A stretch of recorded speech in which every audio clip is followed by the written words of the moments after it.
Presented by Municipal Corporation Faridabad. Powered by Manav Rachna Educational Institutions, Faridabad. Associate sponsor, Escorts Limited. Faridabad Industries Association, Faridabad. Haryana Progressive Schools Conference, Faridabad. Indo Autotech Limited, Faridabad. Shivalik Group, Faridabad. Shell Group, Faridabad. Partner, proud to say I am SME of India. Education partner, Delhi Public School, Greater Faridabad. SSB Heart and Multi-Speciality Hospital, Faridabad, Best Heart Hospital. QRG Super Speciality Hospital, Sector 16, Faridabad. Good health, good people. Swachhata partner, Eco Green, Real Estate partner, Ahimsa Nature's Park, where nature meets stature. और HS बांगा जी के प्रतिनिधि हैं अजय कुमार सोमवंशी जी, please आप मंच पर आए। ठीक है, और अब अगले सत्र की तरफ आगे बढ़ते हैं। शुक्रिया शुभेंदु। तो इससे पहले आप लोगों ने देखा कि फरीदाबाद को लेकर के जो तमाम तरह की चुनौतियां थीं या फरीदाबाद के अंदर क्या डेवलपमेंट हो रहा है, किस तरीके से फरीदाबाद को स्वच्छ और क्लीन बनाया जा रहा है, उस दिशा में जो प्रयास हो रहे हैं और उसके साथ साथ जो उसको लेकर के चैलेंजेस हैं, लगातार कई सत्रों में आपने एक एक करके उस पर जो यहाँ पर वक्ता मौजूद थे उनकी बातों को सुना है। और अब इस सत्र की शुरुआत करेंगे, चूंकि इस सत्र में बेहद खास मेहमान मेरे साथ हैं सिंगराज अधाना जी, जो कि किसी परिचय के मोहताज नहीं है, आप ब्रांड एम्बेसडर भी हैं एमसीएफ के। तो सिंगराज अधाना जी, आपसे ही शुरुआत करूंगा और एक बार सब लोग तालियां बजा करके स्वागत करें सिंगराज अधाना जी का। सिंगराज अधाना जी, क्योंकि स्वच्छ फरीदाबाद, जब हम लोग इसका एक विजन सोचते हैं तो हम लोग के जहन में आता है कि फरीदाबाद को आखिर कैसे बनाएंगे स्वच्छ, क्योंकि जो स्थितियां हम लोगों ने इसके पहले फरीदाबाद की देखी हैं, अब तो धीरे धीरे उसमें सुधार हो रहा है, एक बड़ी चुनौती के तौर पर रहता है। आप अपने कंट्रीब्यूशन को उसमें कैसे देखते हैं और जो जिम्मेदारी आपके ऊपर है उसको आप कैसे देखते हैं? आपका रिएक्शन चाहता हूं। मैं सबसे पहले इंडियन न्यूज़ को और आपको बहुत धन्यवाद करता हूं, और एमसीएफ को भी, उनकी टीम को, कमिश्नर साहब को भी, कि मुझे इतनी बड़ी जिम्मेदारी से जो नवाजा है वो मेरे लिए बहुत बड़ा मेरे जीवन का एक मिशन है। जिस प्रकार टोक्यो का मैंने मिशन लिया था, उसी प्रकार आज फरीदाबाद की जनता ने, एमसीएफ ने और हरियाणा सरकार ने जो मुझे बाहर दिया है, मैं पूरा अपना 100% दूंगा इस अभियान के लिए, क्योंकि मैं जानता हूं कि ये सबसे ज़्यादा इम्पोर्टेंट चीज़ है जिस पे आज काम करने की ज़रूरत है। और कहते हैं जब जगह जभी सवेरा। अगर हमारा प्रशासन एमसीएफ अगर अब जगह है और 2 महीने का टास्क लिया है तो ये अपने आप में बहुत बड़ी उपलब्धि है। काम बहुत करना है, 2 महीने में हम पूरा ना कर सके और एक अच्छे दौर पे भी पहुंच जाए तो मैं समझता हूँ बहुत बड़ी उपलब्धि होगी। और लेकिन जो कमिश्नर साहब है, उनकी जो टीम है, मुझे उनका जज्बा और उनका विचार सुन के महसूस हुआ, और जैसे मैं उनको जानता हूँ, उनके बारे में मैंने सुना बहुत सारा, को वो इस अभियान में आसानी से पूरा भी कर सकते हैं, क्योंकि उनकी बहुत बेहतरीन टीम है। और खासकर हरियाणा सरकार के सीएम साहब मनोहर लाल खट्टर जी का जो अभियान है, मोदी जी का जो विचार है, स्वच्छ भारत, स्वच्छ हरियाणा, स्वच्छ फरीदाबाद, वो अपने बहुत बड़ी उपलब्धि है। मैं आपको ये भी बताना चाहूँगा कि आज फरीदाबाद जो है इंडस्ट्रीज हब है। 2016 में मुझे टीबी हो गया था फरीदाबाद के पोल्यूशन की वजह से, और मैंने 6 महीने तक अपनी आवाज़ नहीं सुनी। आज 6 महीने पहले मेरी भतीजी को भी टीबी हो गया पोल्यूशन की वजह से। हम मेडल्स दुनिया में ले आए, नंबर 1 और 2 नंबर पोजीशन पे है भारत आज स्पोर्ट्स में, शूटिंग में, 50 मीटर, 10 मीटर में। लेकिन मेरा शहर बल्लभगढ़ और फरीदाबाद पूरे भारत में भी नंबर 1 है पोल्यूशन में। बड़ी उपलब्धि है हमारी ये, अगर हम सोचें तो। लेकिन कहते हैं जब छाती पर चोट लगती है तो जब जग जाए जब भी बहुत बड़ी बात है। आज अगर हम लाखों करोड़ रुपए कमा लें, मेट्रो सिटी बना दें, हम बड़ी बड़ी टावर्स बिल्डिंग बना दें, अगर स्वच्छ का तो ध्यान नहीं रखा हमने तो फरीदाबाद, मैं समझता हूँ एक फरीदाबाद ना होते हुए एक बीमारी का पेड़, बीमारी का घर बन जाएगा। मुझे टोक्यो आने पर, मेडल जीतने पर बाद हरियाणा सरकार ने वादा किया कि मुझे सेक्टर्स में प्लॉट दिया जाएगा 500 गज का। लेकिन पॉल्यूशन का मैं गंभीरता को देखते हुए हमेशा सोचता था कि मुझे फरीदाबाद में नहीं रहना है, मुझे तो चंडीगढ़ या पंचकुला रहना है, ऐसे शहर में रहना है जहाँ पॉल्यूशन ना हो और मैं अपने आप को बचा लूं। आपका विचार बदला है कि नहीं बदला? बिल्कुल, मैंने अब सरकार का अभियान और यादव साहब का जो विचार सुने हैं और उनके अभियान के प्रति जो उनका जुझारूपन देखा है उनकी और उनकी टीम का, उससे मेरा विचार यहाँ बदल गया है और मुझे महसूस हो रहा है कि मुझे फरीदाबाद में ही अपने कर्मस्थली पे ही रहना चाहिए, क्योंकि बहुत बड़ी उपलब्धि और इसमें जो मुझे सम्मान के तौर पर मिनिस्टर बनाया गया है, तो अब मेरी भी जिम्मेदारी है कि मैं भाग के ना जाऊं बल्कि अपने फरीदाबाद को मैं स्वच्छ बनाऊं। देखिए, मुझे नहीं लगता कि इससे बड़ा कोई रिवॉर्ड हो सकता है कि जो कोशिश अभी हो रही है उसमें एक ऐसी शख्सियत, अगर वो ये कह रही हो कि वो फरीदाबाद में नहीं रहना चाह रहे थे लेकिन अब उनका प्लान बदला है, तो मुझे लग रहा है कि सही दिशा में। तो इसमें मैं यही कहना चाहूँगा, अगर सरकार वाकई में गंभीर है कि फरीदाबाद को स्वच्छ करना है, तो हमें प्रशासन के हाथ नहीं रोकने चाहिए बल्कि प्रशासन के हाथ मजबूत करने चाहिए, क्योंकि यादव साहब हमारे बहुत अच्छे अफसर हैं और उनकी टीम बहुत अच्छी है और मैं मानता हूं कि वो इस काम को बेखूबी कर सकते हैं। बिल्कुल। एस.एस. चौधरी जी, अब मैं आपके पास आता हूं। सर, आप माइक ले लें। बहुत बड़ी जिम्मेदारी एक शिक्षाविद होने के नाते, चूंकि एजुकेशन के साथ तो हर चीज जुड़ी हुई है, क्योंकि अगर आप एजुकेट नहीं हैं तो बड़ा मुश्किल होता है कि उन चीजों को कभी कभी समझा पाना। कैसे देखते हैं इसमें आप अपनी भूमिका को, और दूसरा ये जो कि निगम की तरफ से या हमारे कमिश्नर की तरफ से जो एक कोशिश की जा रही है जिसमें एक टारगेट सेट किया गया है। पहली बार हम लोग देख रहे हैं कि स्वच्छता को लेकर के एक टारगेट सेट करके हम उसमें आगे बढ़ते हुए दिख रहे हैं। तो उसमें एक शिक्षाविद की भूमिका को आप कैसे देखते हैं, और ये जो टारगेट सेट किया गया है इसको आप कैसे देखते हैं, और फरीदाबाद को उसमें के बीच में आप कैसे आंकते हैं? आपका रिएक्शन। मैं सबसे पहले तो इंडिया न्यूज और MCF का बहुत धन्यवादी हूँ कि मुझे इस चर्चा में भाग लेने के लिए बुलाया। सर, थोड़ा सा माइक पास ले आए। बिल्कुल ठीक कह रहे हैं कि जब तक शिक्षा के क्षेत्र में हम इसका प्रचार प्रसार नहीं करेंगे बच्चों के अंदर, ये एक इफेक्टिव मुहिम नहीं होगी। मैं आपको ये बताना चाहूँगा कि मैं एक बहुत बड़े विद्यालय DAV सेक्टर 14 स्कूल का प्रिंसिपल रहा हूँ, और हमारा हमेशा ये प्रयास रहा कि इंडिविजुअल सोच जब तक बच्चों के अंदर या नागरिक, फरीदाबाद के नागरिक के माइंड सेट नहीं होगा, एक कल्चर में नहीं आएगा कि हमें इस शहर को स्वच्छ बनाना है, हम कुछ नहीं कर सकते। MCF वहाँ है, लेकिन एक बार जो नंबर 1 सिटी है भारत का, इंदौर, मैंने सिर्फ इसीलिए वहाँ पे यात्रा की, वहाँ जाके मैं 4-5 दिन ठहरा कि मैं देखूँ कि उस शहर में, हमारे शहर में क्या फ़र्क है।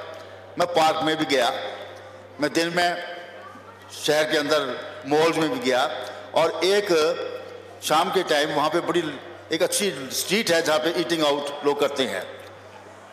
क्या देखा कि हर नागरिक इतना केयरफुल है, कुछ भी कोई चीज़ होती है वो डस्टबिन में डालने की उसकी हैबिट है। यहाँ पे यशपाल जी कह रहे थे कि कुछ लोग जाते हैं पार्क के अंदर सिर्फ इसलिए कि वो अपना थैला घर से ले जाते हैं और वहाँ पे फेंक देते हैं। तो एक MCF की है कि maintenance of roads, roundabouts, जो भी अथॉरिटीज़ हैं उसको मेंटेन करेंगी तो उसके बाद शहर की एक अच्छी दशा देख करके। लेकिन जहाँ तक शिक्षा क्षेत्र की बात है, मैं आपको एक बात विश्वास दिलाता हूँ कि हम सभी अपने स्कूलों के अंदर एक ऐसा माहौल बनाएंगे, और इनफैक्ट स्कूल के अंदर तो बच्चे जो हैं खूब लग के स्कूल को अच्छा साफ सुथरा रखते हैं, क्योंकि स्कूल की सबसे पहली पहचान है कि बच्चे साफ सुथरे रहें। तो शिक्षा क्षेत्र का बहुत ही महत्व है। अजय कुमार सोमवंशी जी, चूंकि फरीदाबाद निगम ने जो पहल की है, इस पहल को आप किस तरह से देखेंगे? और दूसरा ये है कि उन सब के बीच में जब हम लोग इंडस्ट्रीज का या इंडस्ट्रियलिस्ट का जिक्र करते हैं तो उनकी भूमिका भी बड़ी महत्वपूर्ण होती है। कैसे देखते हैं ये जो पहल की गई है, इसकी कितनी आप समझते हैं कि इसको आगे बढ़ाने की और बेहतर तरीके से इसको एग्जीक्यूट करने की जरूरत है? और दूसरा ये है कि चैलेंजेस भी अगर मैं आपसे समझना चाहूं तो आपको क्या लगता है कि क्या है इस पर फोकस होना चाहिए अभी फिलहाल? Thank you very much. और मैं सबसे पहले अपने मीडिया पार्टनर और MCF का धन्यवाद करना चाहूँगा कि आज उन्होंने इतनी बड़ी भागीदारी की है, और ये खुशी की बात है कि आज मीडिया भी पूरे जोर शोर से और आप सब लोग इसमें पूरे जोर शोर से भागीदार हुए हैं। मैं विक्टोरा फाउंडेशन को रिप्रेजेंट करता हूँ, जिसकी पेरेंटल कंपनी विक्टोरा ऑटो और विक्टोरा टूल्स है। मैं आपको बता दूं कि हम लोग मैनेजमेंट के आदमी हैं, और हमारा एक स्लोगन होता है एम्प्लॉय इंगेजमेंट, कर्मचारी भागीदारी। तो हम कर्मचारी भागीदारी पे बड़ा जोर करते हैं कि एक एक बंदे तक पहुँचे। आज हमारे पास कोई 5200-5300 एम्प्लॉयज़ होते हैं, और हमारी कोशिश होती है कि हम उस एक एक एम्प्लॉयज़ तक पहुँचें और उसको उस काम में भागीदार बनाए और वो उसको जुनून समझ के उस काम को करे, ना कि इसलिए कि उसको सिर्फ तनख्वाह मिल रही है, वो सिर्फ तनख्वाह लेने के लिए कंपनी में ना आए। तो ये सबसे बड़ी खुशी की बात है कि हमारे कमिश्नर साहब ने जो ये भागीदारी बनाई है ना, ये बड़ी स्ट्रांग भागीदारी बनाई है। और इस भागीदारी में उनकी पूरी टीम, यहाँ के उद्योगपतियों की टीम, यहाँ के एनजीओज की टीम और पॉलिटिकल रेजिम, उसको उन्होंने पूरा जो जोड़ के एक बुक्का बनाया है और उसको उन्होंने लीडरशिप दी है। ये एक बड़ा चैलेंज का काम है और इसमें उद्योगपतियों की पूरी भागीदारी है और उद्योगपति भागीदारी करना चाहता है। मतलब हर उद्योगपति यहाँ का चाहता है कि ये शहर स्वच्छ रहे और हर काम के लिए फंड्स की ज़रूरत होती है, चीज़ों की ज़रूरत होती है। राणा प्रताप जी को भामाशाह की ज़रूरत थी, तो उद्योगपति इस मुहिम के साथ कंधा से कंधा मिलाने को तैयार है और इस यज्ञ में जो आहुति उनको डालनी पड़ती है या डाली है या डालेंगे आगे, ये हमारा, मैं कहूँगा कि सभी इंडस्ट्रीज की तरफ से वादा है। और इसमें चैलेंज बहुत सारे आते हैं। चैलेंज आते हैं लीडरशिप का कि भाई लीडरशिप आज यशपाल जी की है तो कल किसकी होगी पता नहीं। तो लीडरशिप बड़ी ज़रूरी होती है हर काम में। मैं आज एक वाकया अभी शेयर भी कर रहा था और मैं थैंक्स करूंगा, अपने कुलरिया साहब बैठे हैं, मेयर साहिबा बैठी हैं, तो ये पूरा इंटरेस्ट है तो शायद ये लोग इतना इस बार इसमें लगे हुए हैं। वाकया ये था कि अभी पार्क में थोड़ी देर पहले था तो मैंने कहा यार मेरे को निकलना है, जाना है। पार्क में कुछ लोग बैठते हैं तो चर्चा होती है, हर टाइप की चर्चा होती है। तो हमने वहाँ पे लोगों ने कहा कि भाई, मैंने कहा मैंने निकलना है, मेरे को इस प्रोग्राम में जाना था तो निकलना है। तो बोले कहाँ जाना है? कि इस ऐसे प्रोग्राम है। कह रहे अच्छा मैंने तो सुना है यशपाल जी का ट्रांसफ़र हो रहा है। तो ये चुनौतियाँ हैं, हो सकता हो भी जाए, हो सकता नहीं भी हो जाए, ये तो पता नहीं, लेकिन ये चुनौतियाँ होती हैं कि जब कोई लीडरशिप चेंज होती है तो कुछ काम को सेटबैक मिलता है और मेरी उम्मीद है कि ऐसा सेटबैक इस मुहिम को ना मिले। मेरी ऐसी अपेक्षा भी है और मेरी ऐसी चाहत भी है, तो ताकि ये शहर स्वस्थ रहे। मैं अपने सहयोगी पैनलिस्ट को आश्वासन दिलाना चाहता हूं कि आप फरीदाबाद में ही रहें और रहेंगे भी फरीदाबाद में। ये फरीदाबाद नहीं, ये बिल्कुल रहेंगे, क्योंकि अभी इन्होंने खुद कहा कि मेरा जो मन है वो फरीदाबाद स्वच्छ होके ही रहेगा, ये स्वच्छ होके ही रहेगा और रहने लायक बनेगा। तो मेरा इसमें बिल्कुल वादा है, कमिटमेंट है। और ये जो फॉर्मेट बनाया है, ये बड़ा अच्छा फॉर्मेट बनाया है कि इसमें इतनी बढ़िया जो भागीदारी की है, ये भागीदारी हमेशा, मतलब मैं देखता हूँ कि जो हमारे निगम पार्षद हैं, हमारे को भी एक बाट 37 मिला हुआ है, मैं आपको बता दूँ, बाट 37 में मैं लगा हुआ हूँ। हमारे निगम पार्षद साहब बैठे हुए भी हैं और मैंने देखा है कि क्या जुनून है कि सुबह अपने वहाँ पहुँच के नहर के किनारे लगे हुए हैं और कूड़ों को साथ उठा रहे हैं, टीम लगी हुई है, अधिकारी लगे हुए हैं। तो ये एक जुनून है। तो मेरी तो भगवान से उम्मीद प्रार्थना यही है कि जुनून कायम। अजय जी, कुल मिला के आप ये कह रहे हैं क्योंकि एक अवेयरनेस है लोगों के अंदर जो दिख रहा है और इस वजह से भी, और जो जिम्मेदारी या फिर जो मुहिम चलाई गई है, लोगों का चूंकि सहयोग मिल रहा है, इसलिए अब उतनी मुश्किल होनी नहीं चाहिए। अदाना जी, आपसे भी मैं ये जानना चाह रहा हूं, क्योंकि एक तो इतनी बड़ी जिम्मेदारी जब आपको दी गई, आपको ब्रांड एम्बेसडर एमसीएफ का जब बनाया गया, जहन में क्या था? क्योंकि आपने ये तो बता दिया कि आपको ऐसा लग रहा था कि इतना पोल्यूटेड सिटी है, मैं यहाँ पे कैसे सरवाइव करूंगा, और बहुत सारे हेल्थ के इश्यूज भी आपने बताया कि हो रहे थे। जहन में क्या था जब इतनी बड़ी जिम्मेदारी आपको दी गई, और उसके बाद क्या बदलता हुआ आपने देखा फरीदाबाद के अंदर? मेरा जीवन का सपना था मैं अपने देश के लिए कुछ करूं, क्योंकि मैं मानता हूं ये जो जीवन मिला है ये कुछ करने के लिए मिला है। अगर वैसे ही चले गए तो हम पशु समान हैं। तो मेरा लक्ष्य था, जब मुझे पता चला कि शूटिंग एक ऐसा गेम है जिसमें इंडिया को रिप्रेजेंट कर सकता हूं, अपने देश की शान के लिए, अपने तिरंगा के लिए, धरती माँ के लिए कुछ कर सकता हूं, तो मेरा खुशी का ठिकाना नहीं था। उसी प्रकार आज कमिश्नर एमसीएफ ने और हमारे मेयर साहिबा ने जब मुझे ये भार दिया तो मेरा खुशी और डबल होगी कि मुझे पुनः देश की और अपनी मातृभूमि की रक्षा और सुरक्षा और स्वच्छता के लिए अभियान दिया है तो मैं गर्व से मेरा सीना 56 इंच का चौड़ा हो गया और मुझे लगा कि हाँ मैं इस धरती का हूँ, इस परिवार का हूँ, तो मेरी विशेष जिम्मेदारी और बढ़ गई। मुझे ये मानना है कि हम अब समय आ गया है कि हम अब ठोस कदम उठाएं। जैसे हम एक कॉल सेंटर बनाए MCF का और उससे रिलेटेड उस नंबर को हर जगह हम भेजें, घर घर में वो नंबर होना चाहिए कि किसका सीवर ब्लॉक है, किसके मोहल्ले में सफाई नहीं हुई है, किसके यहाँ डेंगू के और मलेरिया के टाइम में स्वच्छता अभियान नहीं हुआ है या फॉगिंग नहीं हुई है, वो तुरंत वहाँ अपनी कंप्लेंट कर सकें। दूसरा, मोहल्ला क्लीन बनाए, हम एक छोटा संगठन बनाए, हर मोहल्ले में संगठन हो छोटा मोहल्ले वाइज, और वो अपनी सामाजिक जिम्मेदारी समझ के उनको मोटिवेशन करके और ट्रेनिंग देके उनके जो संगठन के मेंबर होंगे तो उसको हम एक जन अभियान में जोड़ेंगे। तो आज जो 2 महीने का जो अभियान लिया है वो जीवन भर अभियान चलेगा और कभी भी जो फरीदाबाद में जो समस्या है वो देखने को नहीं मिलेगी। दूसरा, हमें पूरे फरीदाबाद का एक मैप तैयार करना होगा। अधिकारी सभी जानते हैं, मुझसे ज़्यादा अनुभव भी है, लेकिन अब जो विशेष जिम्मेदारी दी तो मेरा फर्ज बनता है मैं अपना विचार रखूं। तो फरीदाबाद के मैप तैयार करना होगा, जैसे मैंने अपने ट्रेनिंग में किया था। तो एक गोल बनाना होगा, देखना होगा, इस गोल को छोटे छोटे गोल में बांटना होगा कि भाई किस एरिया में सीवर की प्रॉब्लम है, किस एरिया में पॉल्यूशन ज़्यादा हो रहा है, किस इंडस्ट्रीज एरिया में आपको खुले में पानी फेंका जा रहा है गंदा केमिकल्स का, और कहाँ पर चिमनी ऊंची नहीं है, कहाँ पर मटेरियल को जलाया जा रहा है औद्योगिक में, और कहाँ पर गांवों में कॉलोनियों में नुकसान है, उन सबका चिन्ह लगाना होगा और फिर उस पर एक एक नंबर वाइज काम करना होगा, जब जाके हम सफल होंगे। अन्यथा 2 महीना 6 महीना ये अभियान चलेगा और फिर जनता फिर उसी डर्रे पे आ जाएगी जिस डर्रे पे आज हमारा फरीदाबाद चल रहा है।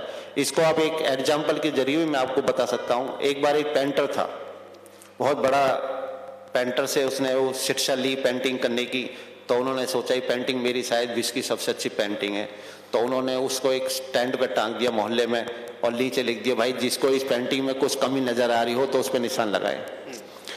तो जो भी लोग आए अपना गोल राउंड मार दे उस पेंटिंग पे। सुबह जब उठ कर उस पेंटर ने देखा कि यार ये तो पूरी पेंटिंग ही भर गई, मैंने जिससे शिक्षा ग्रहण करी वो तो बहुत बड़े पेंटर हैं, ऐसा क्या हुआ। वो गुस्से में उस पेंटिंग को लेकर अपने कोच के अपने टीचर्स के पास पहुंचे। उन्होंने कहा आपने मुझे क्या सिखाया है, मैं इतने वर्षों से मैंने आपसे शिक्षा ली है और ये पेंटिंग में देखो कितनी सारी कमी जनता ने निकाल दी। तो उन्होंने कहा आप दोबारा से एक पेंटिंग बनाइए और उस पेंटिंग में अब नीचे लिखिए कि जहां आपको समस्या नजर आ रही है उस समस्या का समाधान भी आप उसमें कर दे पेंटिंग में। तो अगले दिन उन्होंने देखा कि उस पेंटिंग में एक भी समस्या नजर नहीं आई, पेंटिंग नंबर 1 बन गई। तो कहने का अर्थ है कि समस्या को बताने वाले बहुत है, लेकिन मैं कहता हूं आज समय आ गया कि फरीदाबाद का हर व्यक्ति आगे आए और उस समस्या का समाधान हमारे कमिश्नर साहब तक, ऑफिस तक, उनकी टीम तक पहुंचाए और अपनी भागीदारी, अपने आहुति इस यज्ञ में जरूर दें। तो मेरा मानना है जब जन जन इस अभियान में जुड़ेगा, स्कूल कॉलेज के बच्चे जुड़ेंगे, संगठन बनेंगे मोहल्ले के हिसाब से, तो ये इतनी बड़ी चीज नहीं है कि हम इसको टोक्यो ना बना सकें। नहीं अधाना साहब, आपने बहुत बड़ी बात कही और जिस एग्जाम्पल से आपने समझाया मुझे लगता है कि लोगों के लिए भी बड़ी आसानी हो गई, क्योंकि टीका टिप्पणी करना या कमियां बताना बड़ा आसान है, लेकिन सजेशन देना उतना ही मुश्किल होता है।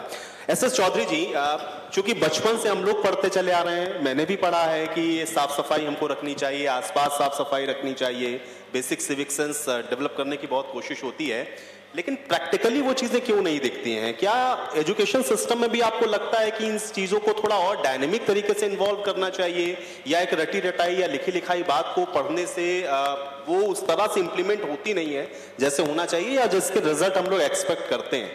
क्या आपको लगता है कि वहां पर भी अगर उस शुरुआत को हम लोग वहां से करना शुरू करें तो आने वाली जो जनरेशन है हो सकता है कि उसको हमको ये ना सिखाना पड़े कि आप इस कूड़े को यहाँ ना फेंकें, या इस तरीके के बेसिक सिविक सेंस? क्या लगता है वहां पर ऐसी कुछ आपको मैं ये बताना चाहूँगा, स्कूलों के अंदर हर स्कूल पूरी कोशिश यही रखता है और बच्चे स्कूल में ही सीखते हैं कि कैसे हम अपने वातावरण को और कैसे अपनी जगह को हम साफ रखें, और कोई स्कूल इसमें पीछे नहीं रहना चाहता। इवन सरकारी स्कूल के अंदर बच्चे भी इस बात का ध्यान रखते हैं कि हम इसको साफ रखें। और ये अभियान तो अभी 2 महीने का है, लेकिन मैं कहता हूँ इस अभियान को हमने एवर लास्टिंग बढ़ाना है। उसके लिए हमारी हरियाणा एजुकेशन कॉन्फ्रेंस है पब्लिक स्कूल्स की, उसके अंदर 125 स्कूल हैं, इतने बच्चे उसके अंदर हैं कि उन बच्चों को सबको इसके साथ जोड़ेंगे और क्योंकि मुझे ब्रांड एम्बेसडर बनाया है एजुकेशन सेक्टर से, हम आपको विश्वास दिलाना चाहते हैं कि इन बच्चों को इस मुहिम के साथ स्कूलों में भी और बाहर भी जैसे MCF चाहेगा हम इनको जोड़ के इसको बिल्कुल बगा साहब ने ठीक कहा कि ये शहर गंदा नहीं रहेगा, ये जरूर एक अच्छा सुंदर शहर बनेगा।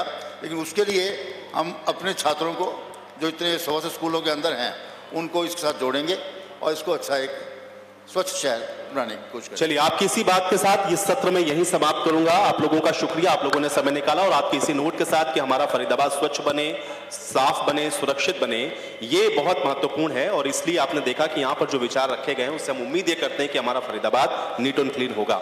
एक छोटे से ब्रेक के लिए रुकेंगे, उसके बाद अगला सत्र जारी होगा। Presented by Municipal Corporation Faridabad, powered by Manav Rachna Educational Institutions, Faridabad. Associate sponsor Escorts Limited, Faridabad Industries Association, Faridabad, Haryana Progressive Schools Conference, Faridabad, Indo Autotech Limited, Faridabad, Shivalik Group, Faridabad, Shell Group, Faridabad. Partner, proud to say I am SME of India. Education partner, Delhi Public School, Greater Faridabad. SSB Heart and Multi-Speciality Hospital, Faridabad, Best Heart Hospital. QRG Super Speciality Hospital, Sector 16, Faridabad. Good health, good people. Swachhata partner, Eco Green. Real estate partner, Ahimsa Nature's Park, where nature meets stature. Venue partner, Milan Vatika, Sector 11, Mathura Road, Faridabad.